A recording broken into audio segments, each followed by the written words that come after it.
Hi students, இந்த வீடியோவில் TCP congestion control topic பார்க்க போகிறோம்.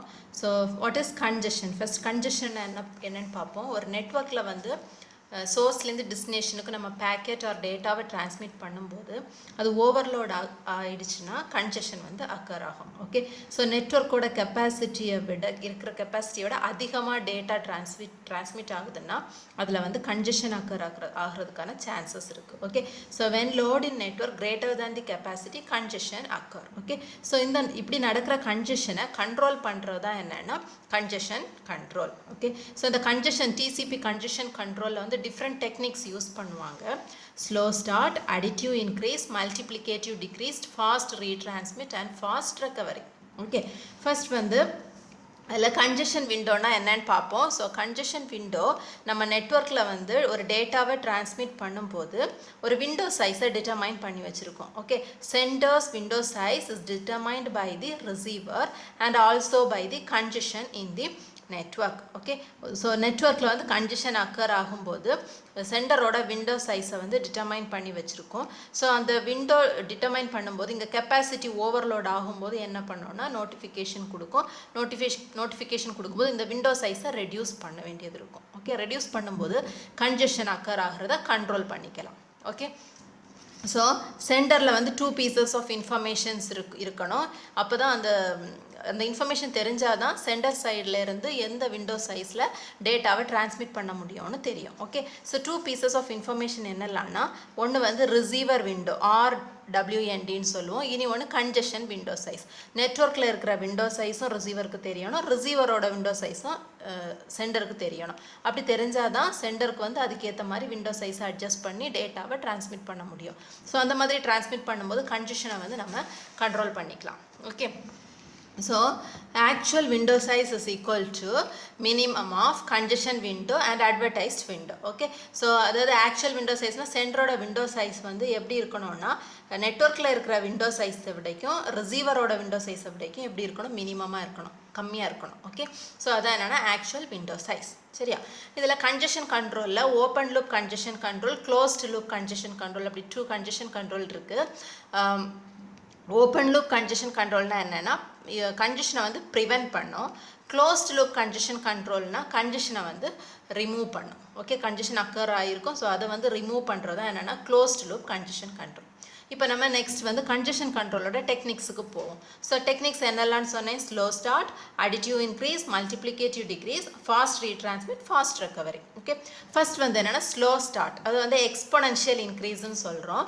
ஸோ உங்களுக்கு இந்த எக்ஸாம்பிளை பார்த்தா புரியும். இது வந்து சென்டர், இது வந்து ரிசீவர். ஓகே, சென்டர் சைடில் என்ன இருக்கும், விண்டோ சைஸ் இருக்கும். ஓகே, ஸோ விண்டோ சைஸ் சென்டரோட விண்டோ சைஸுக்கு என்னெல்லாம் இன்ஃபர்மேஷன் தெரியணும், கன்ஜெஷன் விண்டோ சைஸ், நெட்வொர்க்கோட விண்டோ சைஸும் தெரியணும், ரிசீவரோட விண்டோ சைஸும் தெரியணும். ஓகே, ஸோ இனிஷியலாக என்னென்னா சென்டர் வந்து எப்படி விண்டோ சைஸை செட் பண்ணோன்னா இனிஷியலாக ஒரே ஒரு செக்மெண்ட்டை செட் பண்ணோம். ஓகே, ஃபஸ்ட் ஒரே ஒரு செக்மெண்ட்டை ரிசீவருக்கு டிரான்ஸ்மிட் பண்ணுது. ஸோ ரிசீவர் என்ன சென்ட் பண்ணோம், அந்த செக்மெண்ட்டுக்கு அக்னாலஜ்மெண்ட் சென்ட் பண்ணுது. ஸோ டிசிபியில் வந்து ஒரு செக்மெண்ட்டோட சீக்வன்ஸ் நம்பர் 1ன்னா அந்த ரிசீவர் சென்ட் பண்ணுற அக்னாலஜ்மெண்ட் நம்பர் என்னவாக இருக்கும், 2ஆக இருக்கும். ஓகே, X+1ன்னு சொன்னேன், ஒரு சீக்வன்ஸ் நம்பர் X இங்கே போகுதுன்னா அக்னாலஜ்மெண்ட் வந்து X+1 இங்கே ஃபார்வர்ட் ஆகும். அதாவது receiver is expecting the next segment 2 வந்து எக்ஸ்பெக்ட் பண்ணுதுன்னு அர்த்தம். ஓகே, ஸோ செக்மெண்ட் 1 இங்கே போய் ரீச் ஆனதும் ரிசீவர் வந்து அக்னாலஜ்மெண்ட் 2ன்னு சென்ட் பண்ணோம். ஓகே, இங்கே 2ன்னு சென்ட் பண்ணோன்னே சக்ஸஸ்ஃபுல் டிரான்ஸ்மிஷன் இதில் நடந்தாச்சு. This is round 1. Okay, so ஒரு செக்மெண்ட் டிரான்ஸ்மிட் பண்ணும்போது கரெக்டாக அக்னாலஜ்மெண்ட் வந்த உடனே இந்த சென்டர் என்ன பண்ணோம், it increases the congestion window. Okay, அதான் என்னென்னா ஸ்லோ ஸ்டார்ட். இனிஷியலாக ஒரே ஒரு செக்மெண்ட்டை டிரான்ஸ்மிட் பண்ணோம். ஸோ சக்ஸஸ்ஃபுல் டிரான்ஸ்மிஷன் நடக்குதுன்னா இந்த சென்டர் என்ன பண்ணோம், டபுள் பண்ணோம். ஓகே, ஸோ 2 செக்மெண்ட்டை சென்ட் பண்ணுது. 2 செக்மெண்ட் சென்ட் பண்ணதுக்கப்புறம் செக்மெண்ட் 2 அண்ட் செக்மெண்ட் 3 டிரான்ஸ்மிட் பண்ணும்போது கரெக்டாக அக்னாலஜ்மெண்ட் ரீச் ஆகுது. That is round 2.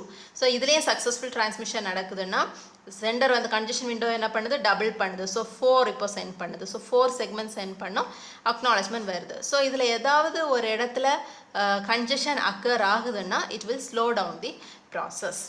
Okay, so அதான் என்னென்னா slow start. Okay, so congestion window starts with 1, ஸ்லோவாக ஸ்டார்ட் பண்ணுது. And also after successful transmission it doubles the congestion window. Okay, next technique என்னன்னா additive increase. So additive increase, multiplicative decrease பார்ப்போம். First additive increase னா என்னன்னா center receiver. Okay, so first initial center வந்து congestion window 1 ன்னு set பண்ணி வச்சிருக்கு. segment 1 transmit ஆகுது, receiver sideல இந்த acknowledgement போகுது, that is acknowledgement 2. Okay, next வந்து என்ன பண்ணுதுன்னா சென்டர் ஒரு கண்டிஷன் விண்டோவை பை 1 நம்பரால் இன்க்ரீஸ் பண்ணுது. ஓகே, ஃபஸ்ட்டு ஒரு செக்மெண்ட், அப்புறம் 2 செக்மெண்ட், அப்புறம் 3 செக்மெண்ட், அப்புறம் 4 செக்மெண்ட், அந்த மாதிரி 1 by 1 கண்டிஷன் விண்டோவை இன்க்ரீஸ் பண்ணிக்கிட்டே இருக்கும். ஓகே, ஸோ அதான் என்னென்னா additive increase. Okay, multiplicative decrease. So எப்போ மல்டிப்ளிகேட்டிவ் டிக்ரீஸ் நடக்கும்னா சம்டைம்ஸ் டைம் அவுட் அக்கர் ஆகலாம். அதாவது பர்டிகுலர் டைம் அங்கே செட் பண்ணி வச்சுருக்கோம், அந்த டைமுக்குள்ளாடி அக்னாலஜ்மெண்ட் ரிசீவ் ஆகலைன்னா, டைம் அவுட் சென்ட் ஆகி ரிசீவ் ஆகலைன்னா டைம் அவுட்னா மீனிங் கரெக்டாக. ஸோ அந்த டைம் அவுட் அக்கர் ஆகும்போது தென் அகைன் டூப்ளிகேட் அக்னாலஜ்மெண்ட் வந்துச்சுன்னா என்ன பண்ணோம்னா கன்ஜெஷன் விண்டோயை அப்படியே ரெடியூஸ் பண்ணும், டிக்ரீஸ் பண்ணும். ஓகே, ஸோ இப்போ டைம் அவுட் அக்கர் ஆச்சுன்னா சென்டர் என்ன பண்ணோன்னா it sets the congestion window to the size of 1 segment. திரும்பியும் ஸ்லோ ஸ்டார்ட்ல இருந்து போகும். ஓகே, ஒரு செக்மெண்ட்டில் ரெடியூஸ் பண்ணோம். Okay, that is it starts with slow start. Okay, suppose duplicate acknowledgement arise ஆகுதுன்னா, டியூப்ளிகேட் அக்னாலஜ்மெண்ட்னா என்ன, செக்மெண்ட் 1 போகும், அதுக்கு அக்னாலஜ்மெண்ட் வரும், செக்மெண்ட் 2 போகும், அக்னாலஜ்மெண்ட் வரும், செக்மெண்ட் 3 வந்து எங்கேயாவது ட்ராப் ஆச்சுன்னா இங்கேருந்து அக்னாலஜ்மெண்ட் வராது. ஸோ இன்ஸ்டெட் ரிசீவர் என்ன பண்ணும், செக்மெண்ட் 2குள்ள அக்னாலஜ்மெண்ட்டை ரீட்ரான்ஸ்மிட் பண்ணிகிட்டே இருக்கும். Okay, so that is duplicate acknowledgement. Okay, so அதாவது மீனிங் என்னென்னா செக்மெண்ட் 3 வந்து இன்னும் எங்களுக்கு கிடைக்கலங்கிற இன்டிமேஷன் தான் அது கொடுக்குறது. Okay, so if duplicate acknowledgement arise என்ன பண்ணோன்னா it sets the value of the threshold to 1/2 of the congestion window. இப்போது கன்ஜெஷன் விண்டோ சைஸ் வந்து 8ன்னு இருக்குன்னா இப்படி டூப்ளிகேட் அக்னாலஜ்மெண்ட் வருதுன்னா அது எப்படி ரெடியூஸ் பண்ணோம், 4ஆக ரெடியூஸ் பண்ணோம். Okay, so it sets congestion window to the value of the threshold. So 4ல செட் பண்ணிச்சுன்னா இந்த 4 congestion window வச்சு டேட்டாவை டிரான்ஸ்மிட் பண்ணோம். Okay, so it starts with the congestion avoidance phase. So கன்ஜெஷனை அவாய்ட் பண்ணுறதுக்கான டெக்னிக்ஸை வந்து அது ஸ்டார்ட் பண்ணும். அதான் என்னென்னா மல்டிப்ளிகேட்டிவ் டிக்ரீஸ். ஸோ அடிட்டிவ் இன்க்ரீஸ்னால் 1 by 1 டேட்டாவை டேட்டா செக்மெண்ட்டை இன்க்ரீஸ் பண்ணிகிட்டே இருக்கும் கன்ஜெஷன் விண்டோவை. மல்டிப்ளிகேட்டிவ் டிக்ரீஸ்னால் ஏதாவது ப்ராப்ளம் அக்கர் ஆச்சுன்னா உடனே என்ன பண்ணும், அந்த கன்ஜெஷன் விண்டோ சைஸை வந்து ரெடியூஸ் பண்ணும். Okay, last technique is fast retransmit and fast recovery. So fast retransmit and fast ரெக்கவரினா என்னென்னா இது சென்டர், இது receiver. Okay, so segment 1 transmit ஆகுது, அக்னாலஜ்மெண்ட் வருது, செக்மெண்ட் 2 டிரான்ஸ்மிட் ஆகுது, அக்னாலஜ்மெண்ட் வருது, செக்மெண்ட் 3 வந்து என்ன ஆகுதுன்னா இடையில லாஸ் ஆகுதுன்னு கன்சிடர் பண்ணிப்போம். ஓகே, ஸோ அகெயின் அக்னாலஜ்மெண்ட் வரதுக்கு முன்னாடி என்ன போகுது, செக்மெண்ட் 4 போகுது, 5 போகுது, 6 போயிட்டே இருக்குது. பட் ரிசீவருக்கு இன்னும் செக்மெண்ட் 3 கிடைக்கல. ஓகே, செக்மெண்ட் 4 வந்தாச்சு, பட் செக்மெண்ட் 3 கிடைக்கல. ஸோ ரிசீவர் எந்த அக்னாலஜ்மெண்ட்டை டிரான்ஸ்மிட் பண்ணிகிட்டே இருக்கும், அக்னாலஜ்மெண்ட் 3யை வந்து திரும்ப கொடுத்துக்கிட்டே இருக்கும். மற்ற செக்மெண்ட் 4குள்ள அக்னாலஜ்மெண்ட்டை கொடுக்காது. ஓகே, எப்போ இந்த செக்மெண்ட் 3யோட அக்னாலஜ்மெண்ட் வருதோ அப்போ தான் நெக்ஸ்ட் அக்னாலஜ்மெண்ட்ஸ் வந்து ஃபார்வர்ட் ஆகும். ஓகே, பட் இங்கே என்ன பண்ணோன்னா செக்மெண்ட் 3 ரீச் ஆகாதனால அக்னாலஜ்மெண்ட் 3 வந்து 3 டைம்ஸ் ஃபார்வர்ட் பண்ணிக்கிட்டே இருக்குது. 3 டைம்ஸ் வந்த உடனே சென்டருக்கு என்ன அண்டர்ஸ்டாண்ட் ஆகும், செக்மெண்ட் 3 வந்து லாஸ் ஆகிருக்குன்னு அண்டர்ஸ்டாண்ட் ஆகும். So it retransmits the segment 3. Segment 3 கிடைச்சதுக்கப்புறம் இந்த ரிசீவர் என்ன பண்ணோன்னா செக்மெண்ட் 3, 4 and 5 இந்த 3 செக்மெண்ட்டுக்கும் சேர்த்து ஒரு அக்னாலஜ்மெண்ட் 6ன்னு சென்ட் பண்ணும். Okay, that is fast retransmit and recovery. These are the techniques used in TCP congestion control. Okay, so what are the techniques? Slow start, additive increase, multiplicative decrease, fast retransmit and fast recovery.